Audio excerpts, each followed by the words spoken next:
all these David Ramsey people and these Susie Orman people and your grandparents and your parents saying, pay extra, take your cash flow and pay off your mortgages, do a debt snowball. I'm here to tell you, quit that.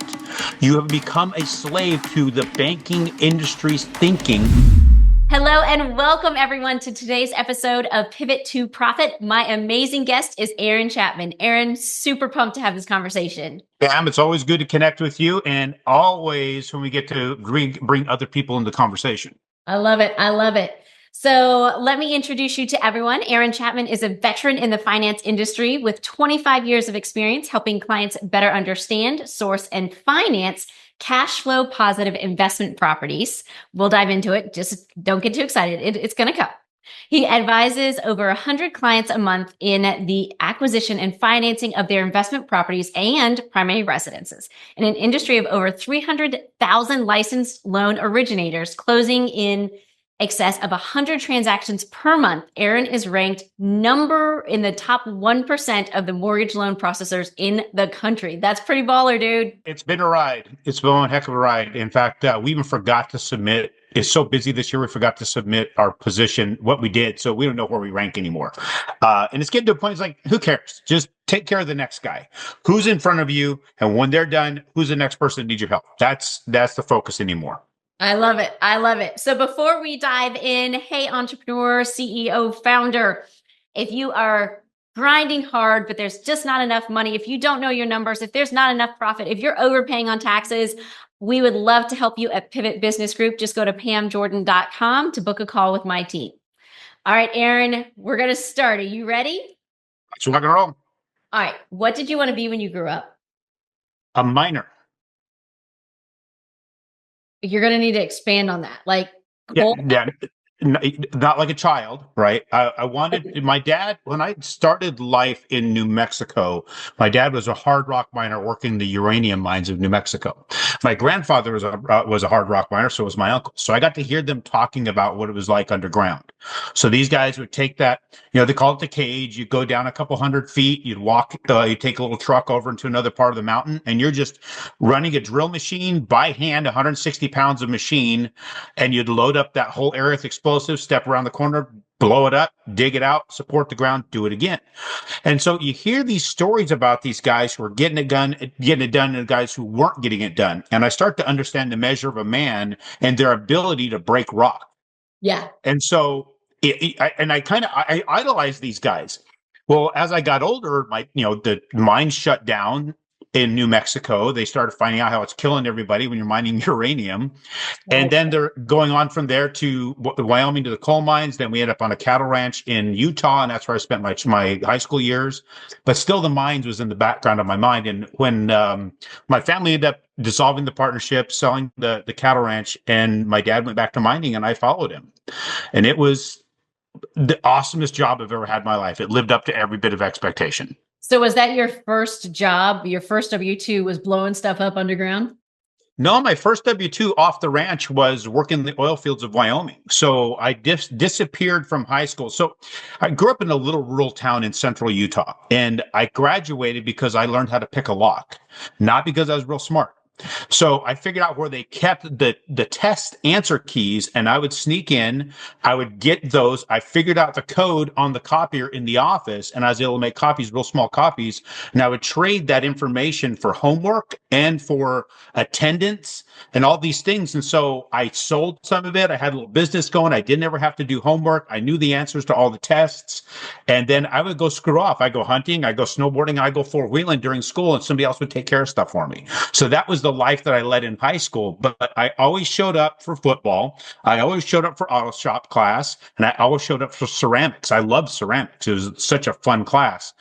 And then I was always at the ranch working. So the only time I could really get recreation was when my dad was not around, and he wasn't around during school hours. So that's why I go recreate. What a hustler. I love it. So while dad was working, he was a miner, the cattle. What were you taught about money as a kid? What was your mindset around money? Money was a very, very almost a taboo subject as a kid, because that was the source of everybody's problem in life. was money. And what you had in the cattle world was there was a certain amount of capital that was necessary to operate all the time. And then, of course, you had to move the cattle in and out. And then it's the only exposure to money after leaving the ranch to go to work in Wyoming in the oil fields while the family still had the ranch. I was up there on my own just learning. I was making $6 an hour. And in a very, very dangerous environment. And then from there, I went to running heavy equipment and driving truck, and then ended up in the mines after we sold the ranch. And it just, money was just, you exchanged your time and your effort for this thing called money. And when you have it, it's great. When you don't have it, life is tough. And you start seeing the dynamics of people who have it versus the people who don't have it, and how natural selection tends to be nullified by this. And that was the thing I noticed in the oil fields, that you've got the guys who are running the gas plants, the engineers, all the guys in suits, and they had the white hard hats, and then there's us grunts. And the difference between these guys was significant when you look at them on a physical basis. But the fact that I noticed that a small guy had the ability to command large men because of this one equalizer called money.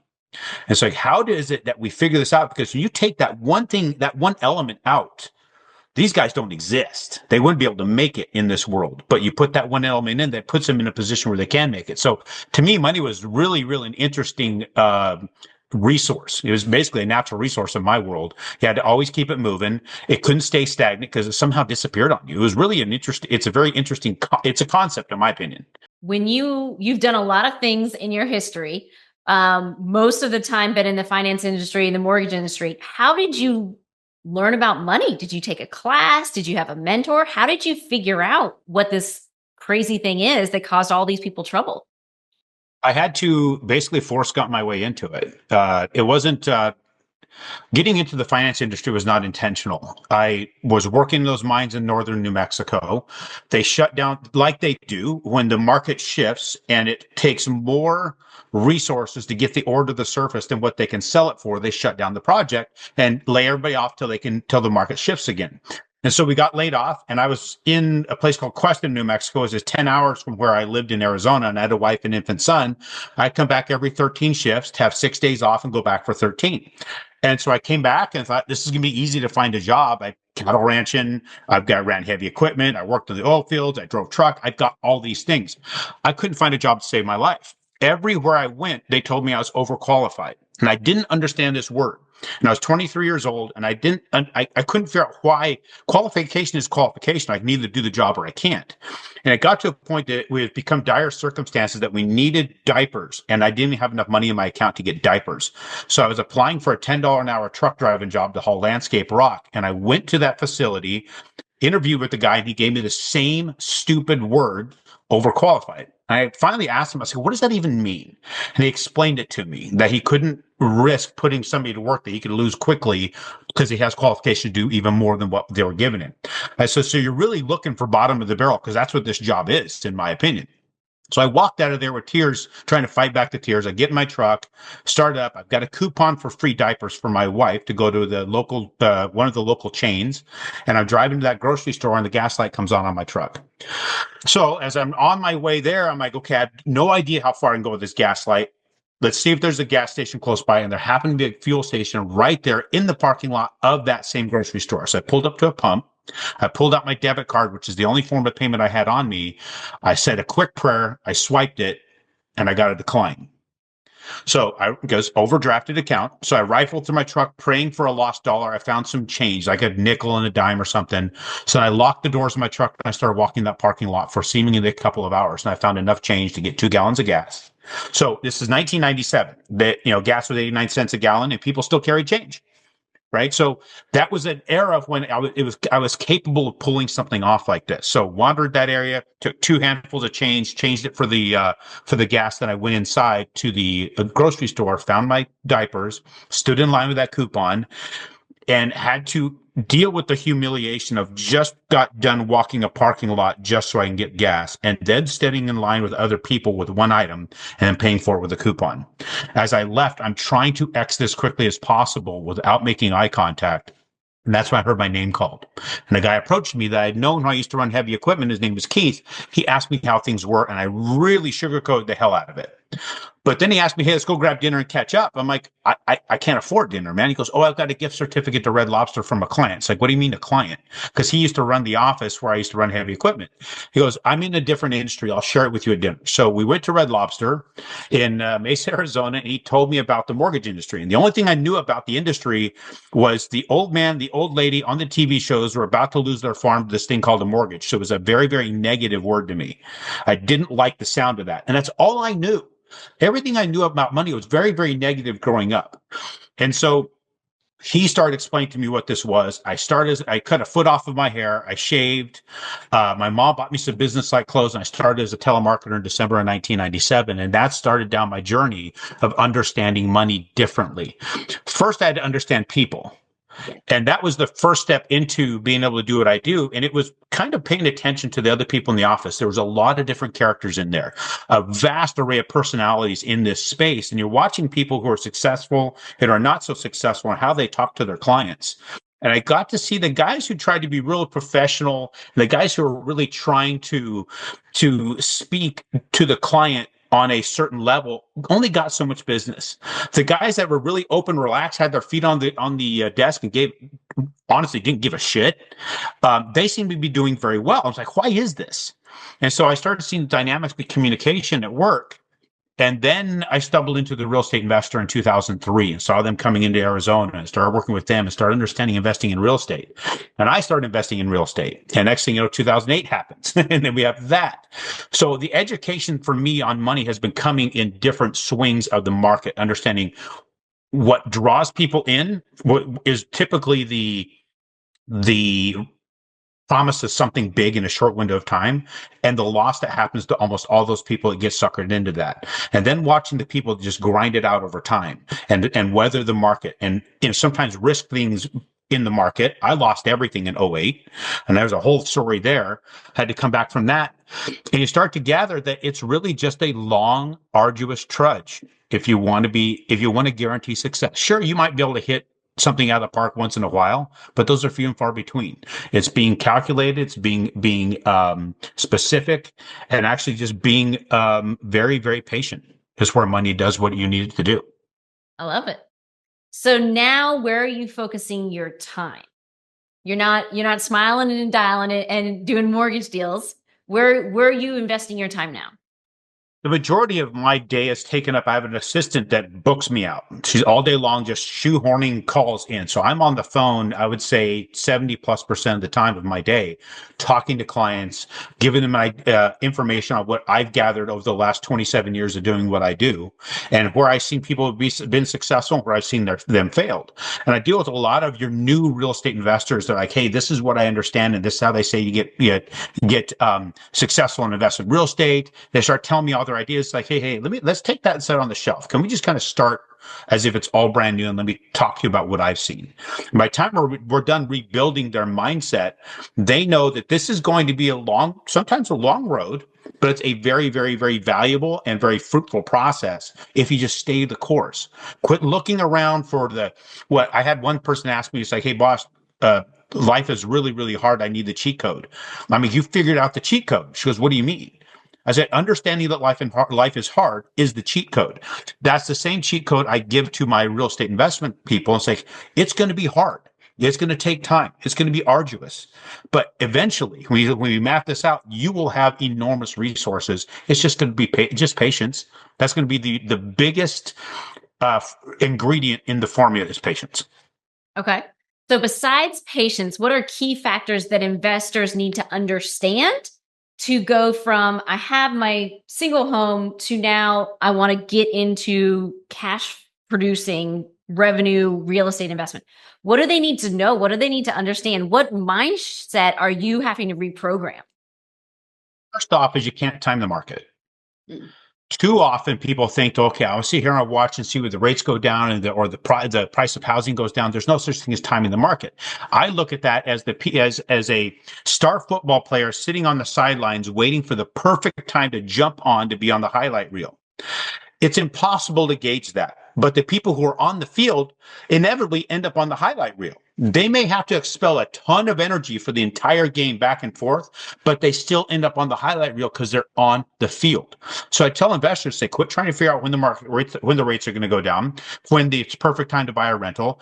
The perfect time always is yesterday. The next perfect time is today, and the next perfect time will be tomorrow. Get in the game, understand what it is that you need to be successful as an investor, or have a successful investment, and just go hunt for those. Set your baselines and go get them. And every time you find one, grab it and grab another and grab another. And eventually the highlight reel will hit and you will be on the field and you will have knocked it out of the park and had that amazing deal that you get to brag about. But you will still also have amazing other deals that you won't call it as amazing because you'll seem run of the mill, but your run of the mill deal is actually sometimes your best deal. But what I also try to help educate them on is that the interest rates don't matter. It truly doesn't matter what the interest rate is. It doesn't matter the interest rates. I don't know that will really go down from where they are right now. We're actually, in my opinion, in that lowest point area. Our lowest point was in September that we'll visibly see anytime in the near future. That's just my opinion. I have the charts to back that up. So don't worry about the interest rates. And don't worry about your cash on cash return so much. I mean, yes, we want it to be there, but not your main deal. But also understand the loan itself, the 30-year fixed mortgage is the best part of the deal. That's when the majority of your money is made. So what does that 30-year mortgage need to include so that your investor knows it's a win? So are you cool doing some math? I mean, let's go. All right. So remember when our teachers told us you won't always have a calculator? Yeah. Yeah, I say, I was fine cheating my ass off in math because I do have a calculator. So let's take an average transaction right now that an investor's looking for. It's a $200,000 acquisition on a single family residence. And let's say you're putting 20% down. You're going to get a 30-year fixed mortgage with $1,800 a month in rent and $100 a month cash flow. Does that sound like a normal deal to you? I've heard of deals like that. It tracks. Yep. And it's not something people get excited about. $100 a month cash flow on a $200,000 asset. They think that's a suck deal and they'll turn their nose up. I'm telling them, no, let's look at this a little bit closer. So if you got a $200,000 purchase, you're putting 20% down. How much is 20% of 200,000? 40,000. 40,000 bucks. So you invested 40,000 of your money. And then let's say I'm going to blow this out of the water for people. This is not what it is, but I'm just going to say it's $10,000 between lender fees, title fees, appraisals, taxes, insurance, inspections. That's another 10,000. So you've invested how much? 50,000 invested. So if you've got a $200,000 acquisition with 20% down to 40,000, you have a new 30-year fixed loan of how much? 150,000. 160,000. Because your 50 or your 10 is to cost. So and don't feel bad. Everybody does that. I use that I honestly do that purposely because sometimes we get an autopilot and I got to pull everybody's mind right back to the forefront so we can sync up. So 40,000 down, 10,000 cost, $160,000 loan. So if you did your job as the CEO of your real estate investment business, who pays off the $160,000 loan? Your renter. Your renters will, or a group of renters over 30 years. So let's take 160,000 and divide it by 30 so you can see how much they are paying you on an average of 30 years. $5,533. $5,333.34, correct? Yes. All right. So what percentage of your 50,000 is $5,333? Yeah.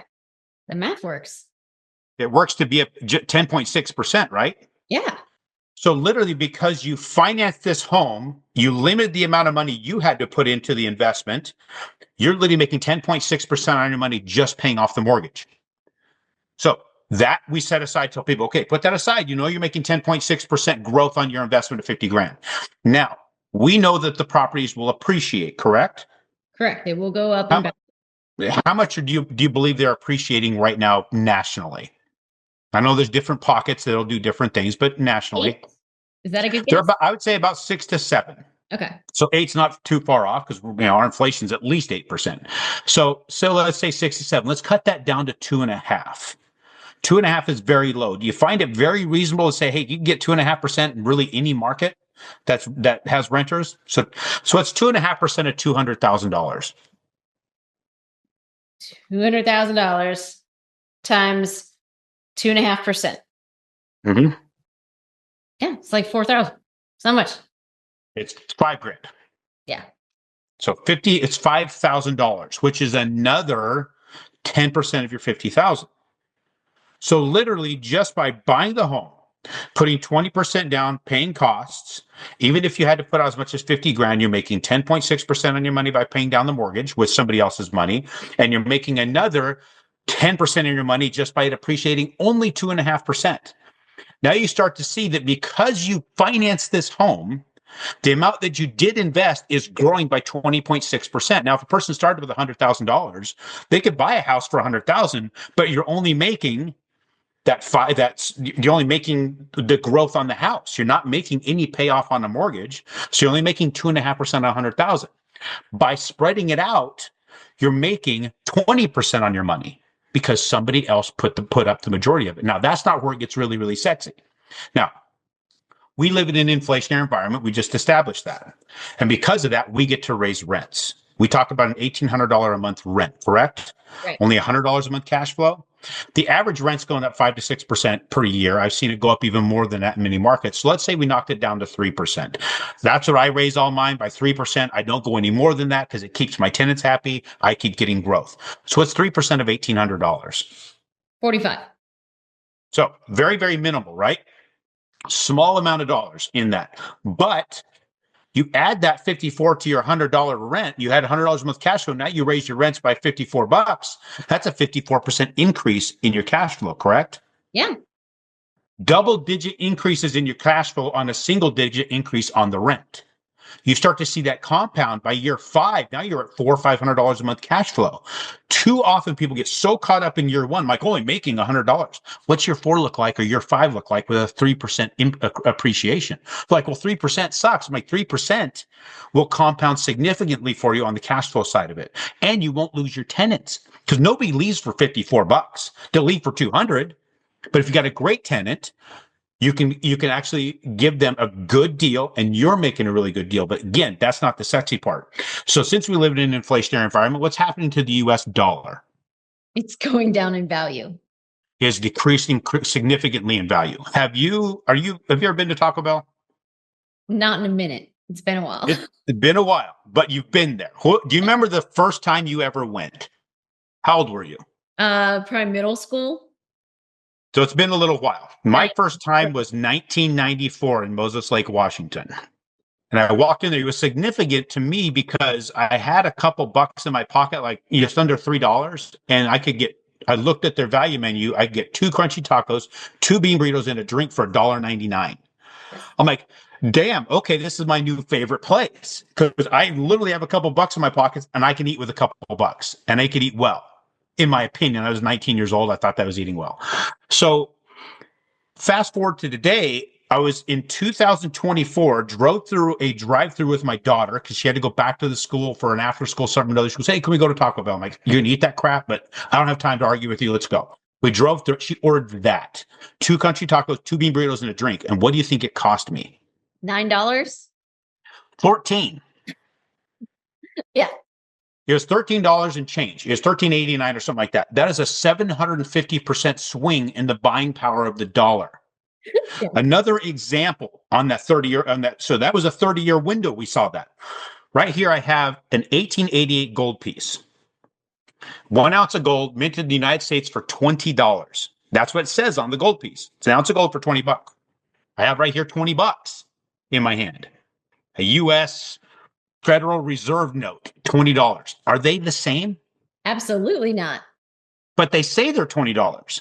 Liars. 100% liars. What's interesting is it takes $3,000 to buy just an ounce of gold today. It'll take Bobby $7,000 to buy this specific coin. What's interesting is back in the early 1900s, you could buy with this a hat, a suit, a tie, a shirt, a belt, a pair of socks, and a pair of shoes for $20. I can't buy my socks with this $20, but I can buy everything I just said: a hand-tailored suit, a hat, a shirt, a tie, a belt, a pair of socks, and a pair of shoes with this $20.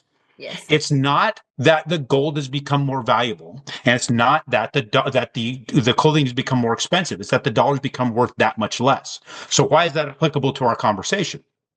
Over the 30-year window, does the lender raise the payment on the loan because of inflation? No. No.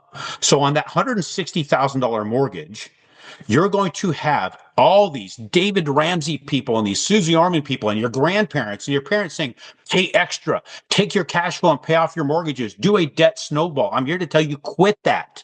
You have become a slave to the banking industry's thinking to keep you thinking that the interest rate and their interest charge to you is enslaving you. It's not.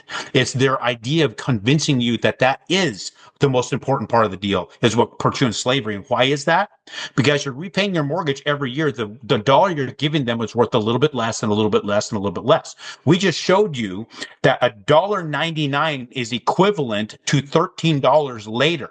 Yeah. Now, I'm not saying that's as valuable as $13. It means that it takes $13 30 years later to buy $1.99 worth of shit that you could have 30 years before.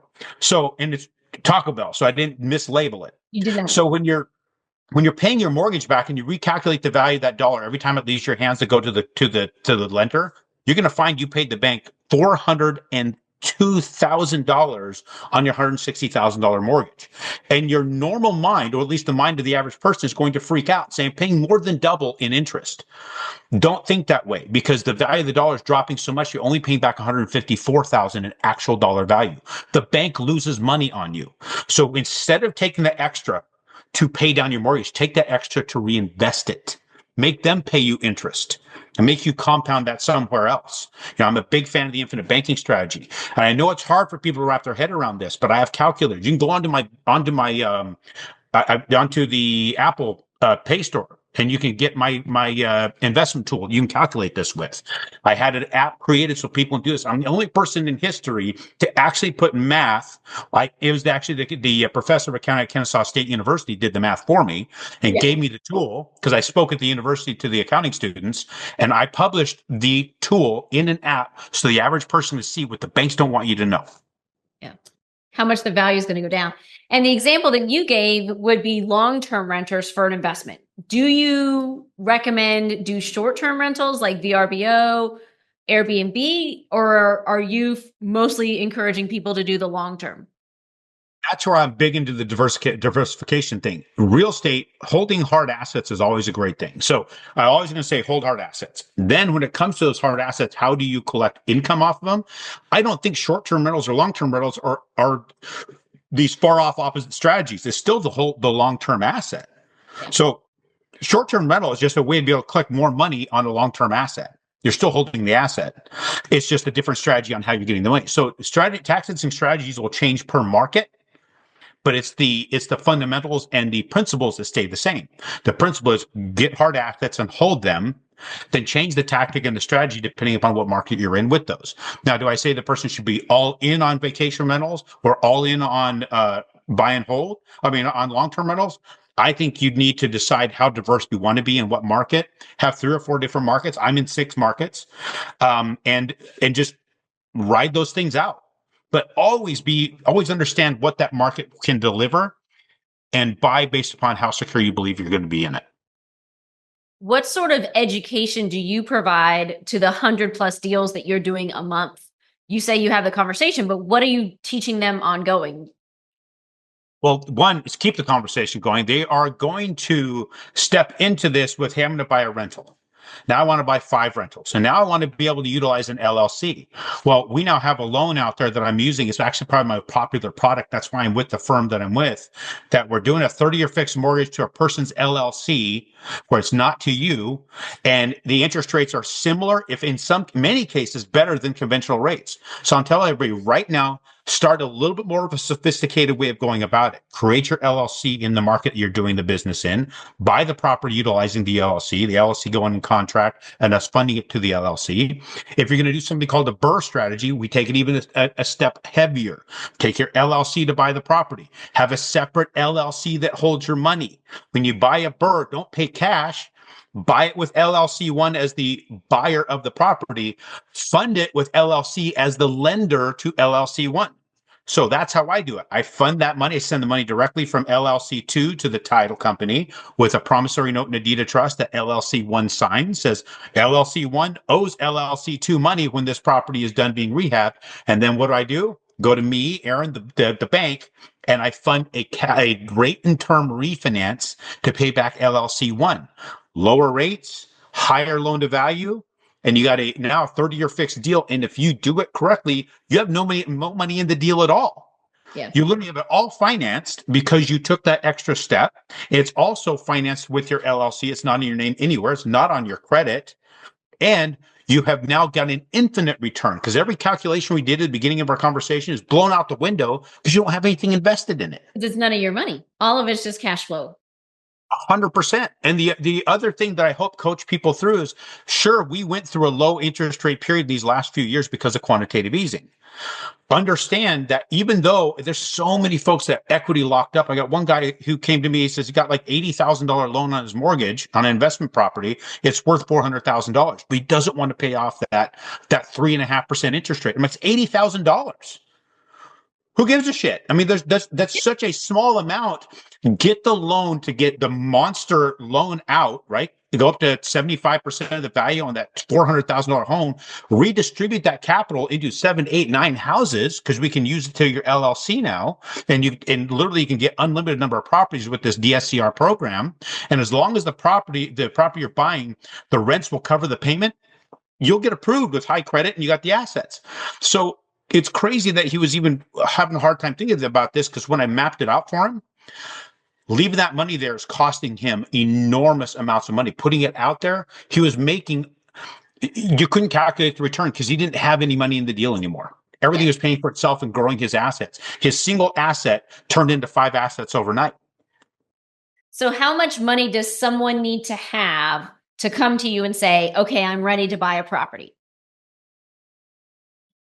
Being very little depending upon what they're trying to do. So I've had people come to me saying, hey, I've got 40 grand set aside. I want to buy investment real estate. Well, that's where a person would probably want to say, hey, you might want to start looking at that BRRRR strategy. Somewhere you can go out there and buy the property utilizing a hard money loan. So there's hard money lenders out there. They'll give you the capital, loan it to you at high interest, 12%, but it's only for like 90 to 120 days in that scenario, right? So, I mean, and you have to do your research. You got to make sure you're working with the right people who are going to do the acquisition and the rehab, the right hard money lender. And if you can flip that around in 90 to 120 days, it's just a cost to get into the game. And now you own a property that if we refinance it and get that hard money loan paid off, you're now in this property for nothing or very minimal. You might have to leave 5 or 10,000 of your 40 grand in, but look what you did. Right. So, and then what ends up happening, another thing is I've got a lot of folks that tell me I want to keep investing in real estate so I can have a retirement. Well, then they're so targeting on retiring early. And then they start to realizing if I retired, it kills my ability to keep growing my assets. And I'm enjoying this asset growth thing. And I really don't mind my job so much anymore because of what it's affording me to do. There's this mindset shift that happens to the real estate investor.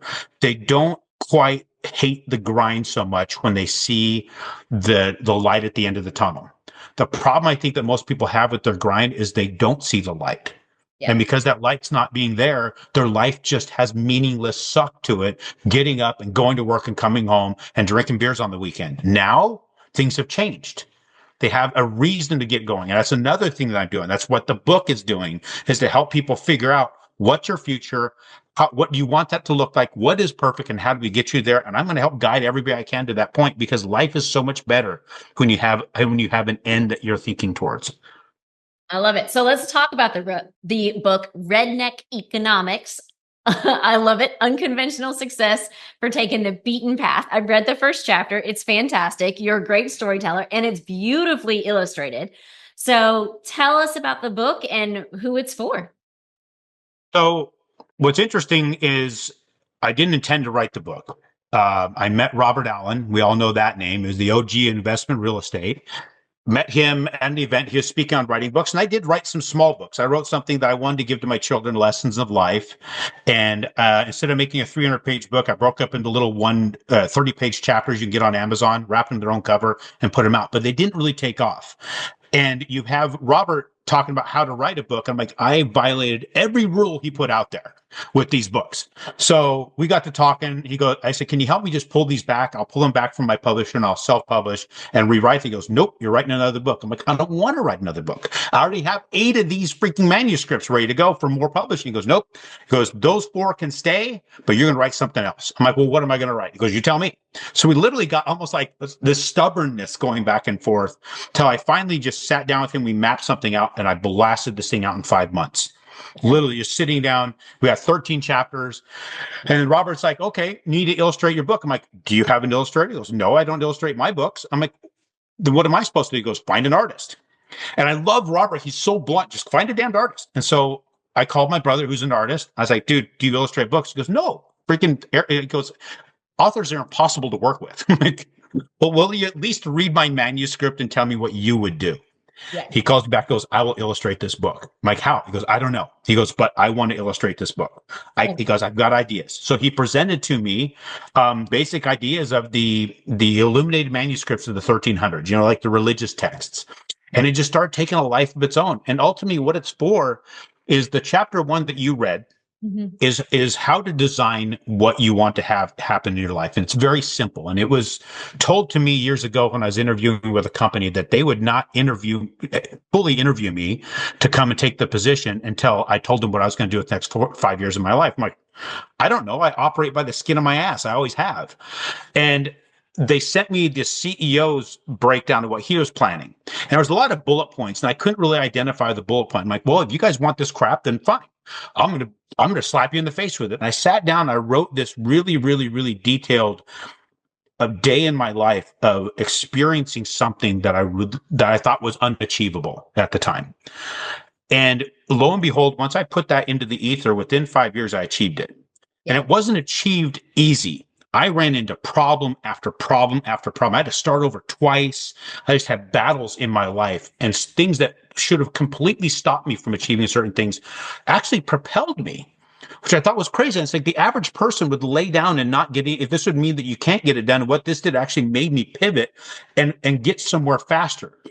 And that was the creation of this book without me knowing I was creating that book. And so now I've got 13 chapters reiterating what chapter 1 says. So if a person just wants to read chapter 1 and do the exercise, and you'll find success if you stay at it. But the thing is, you need the reinforcement of chapters 2 through 13 to keep slapping you in the head and reminding you this is possible. Don't give up. What's crazy is I ran into a guy at a company I was at, a firm I was at just last year. I was with them for 10 years. And a guy called me up in 2021 and he says, hey, do you remember me? And he was at the same company that I was interviewing with that told me to write my 5-year plan. And he was actually interviewing at the same time. We're staying at the same hotel. He goes, we met over at such and such. I'm like, oh yeah, I remember that time. What's going on? We chatted a little bit. He goes, I would like to move to come work for you. I'm like, why? He goes, because I just think that your leadership will help me. He goes, what you've done, what you've achieved since we first met, he goes, it's just unbelievable. And I don't know how you did that. I said, do you remember that letter we had to write down of what our 5 years was going to be? He goes, oh yeah, I forgot about that. And I said, I didn't. There you go. So that's the difference. I didn't forget about that. Now, there's nothing I can do to help you become more successful than what you can do for yourself. Go get that damn letter out and start reading. Now, I haven't heard from that guy. I don't know what happened to him. He disappeared. But I've had 3 other people actually go through that exercise with me. I took them out to my place in Missouri, put them in a tree stand. I stuck their ass there. I'm like, it's before sunup. So you're here till 10 a.m. I'm going hunting. Then I'd come back and get them and take them back to the cabin. They'd look at what they did. I put them back out there at 2 p.m. You're here till dark. I'm going hunting. And I say, if you guys come to those stands and scare off the deer, I'm going to shoot you. So they stayed in their stands and they came up. One of them came up with 10 pages. Gary Pinkerton, he was on this show with you. He came up with 10 pages. And what he did with those guys is they recorded what they wrote and they would listen to it while they're walking their dog or working out every single day. You know, they all achieved what they intended to achieve with writing this down because they stayed focused on it. There's huge power in that. And it's what's really amazing to me about that book is when I reread it for proofreaders and for where I'm going to put the yard at, and we have to make more art, and the publisher wants more art, and I've got $100,000 tied up in this damn thing. And as I'm reading it, I'm sitting there like, wow, I wrote that? Where did I get that from? And what it came from was just experience upon experience upon experience in life. And so the other part of this book is to tell people to not discount the experiences that you have, negative and positive. They are honing the person that you are and the person that you are to become. But you need to realize who that person is. You need to realize that all the struggles you have in life is literally pointing you to the end that you can get to if you harness them and use them for what the purpose that they were there for. Too often people don't do that. They lay there and lick their wounds. They don't realize that you are now being built to handle something more, but you're not doing it. So when will the world be able to get their hands on the book? We're thinking August. There's one last piece of art left. Do you know the name Dolph DeRoos? I do not. So Robert Kiyosaki toured with Dolph for a while. So Dolph and Robert Allen. So you've got these guys that are all over the place. Dolph is he is also a real estate entrepreneur. He's written a couple dozen books, New York Times bestseller. He is a advisor to 3 U.S. presidents and multiple different dignitaries and presidents across the globe. And he became a friend. I spoke after him at an event. We got to talk and he read my book and he wrote the afterword. So I'm waiting on the piece of art for his afterword. Once that's done, we go to print. So it's right now in the last form of edit that I'm aware of. And as soon as that's done, it should be done that by the end of next week, we're going to print real soon. So I'm hoping August. I love it. Well, I love the first chapter, so I can't wait to read the other 12. All right. Well, So to wrap us up, Aaron, I'm going to have some rapid response questions. So just whatever comes to mind first. Cool. Profit or growth? Which one is more important to you? Me is growth. What's one business expense you'll never cut? My assistant.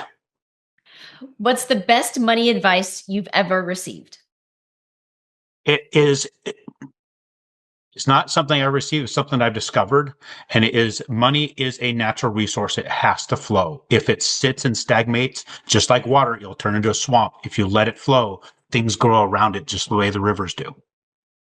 I love it. If you had to start over today, what's the first thing that you would do differently with your... Go ahead. I would start reading books more. I didn't really pick up a book and start doing any really serious reading until I was 40 years old. Okay. And what does financial freedom mean to Aaron? Really? It's when one of my family says they need help and I don't have to question where the money will come from. So I feel today I'm in that space. And I think the second thing, because it's multifaceted for me, it's to want what you have. And I discovered myself in that position probably a few months ago. It's like, I actually want what I have. I really don't want anything else. Yeah. That's a beautiful place to be. I love it. Aaron, thank you so much for sharing your profit story with us. Where can everybody connect with you? Chapman.com. That's the best place to go. It's still in the works. It's not the perfect website, but you can also go on a link there. It'll take you to books and art, and you can look at some of the art, and you can read the foreword and some excerpts from Red Economics. I love it. I love it. Well, thank you so much, Aaron, for being on this show. That is all for today's episode of Pivot to Profit. And remember, it is not what you make, it is what you keep. Aaron, it's been a pleasure. Thank you so much. Thank you, Pam.